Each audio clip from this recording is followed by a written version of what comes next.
A quiet financial battle is unfolding. Two of the most powerful institutions in global finance, BlackRock and Goldman Sachs, are competing to finance a pension fund business linked to Phoenix. At first glance, this may seem like a routine institutional deal.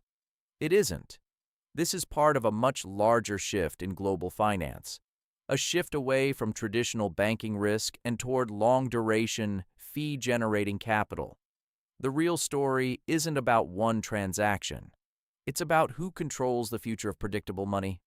Pension funds are not speculative capital. They represent long-term liabilities, predictable contribution inflows, structured payout schedules. For financial institutions, this means something powerful, stable, recurring, multi-decade capital. Unlike hedge funds or retail flows, pension assets do not move overnight. They are sticky, and sticky capital is strategic capital.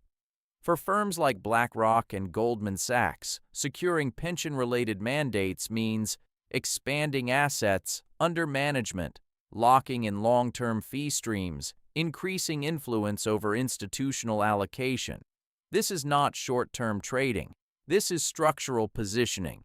To understand this competition, we need to look at a broader trend: the explosive growth of private credit.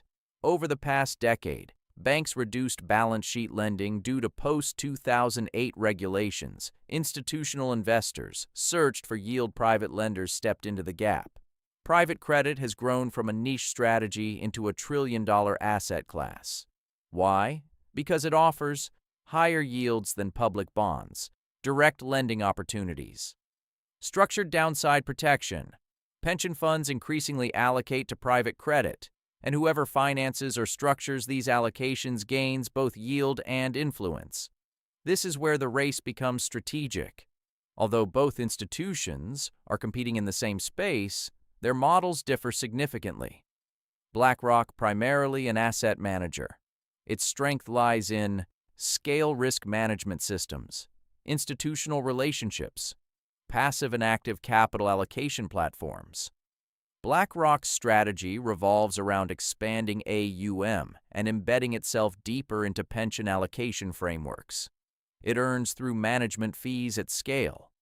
Goldman Sachs Goldman, by contrast, combines investment banking, structured finance, alternative asset management. Goldman's advantage lies in structuring complexity.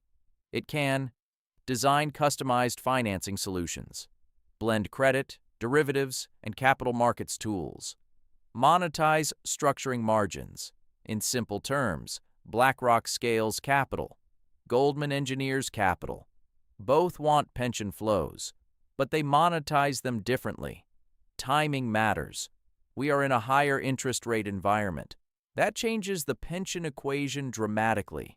Bond yields are no longer near zero. Liability matching strategies become more dynamic.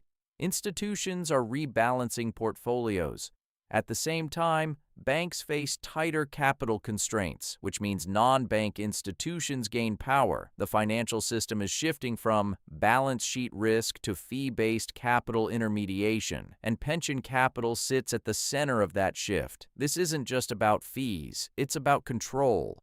Who allocates long-term capital? Who influences infrastructure financing? Who directs private credit growth? As pension funds expand allocations to alternatives, asset managers become more systemically important.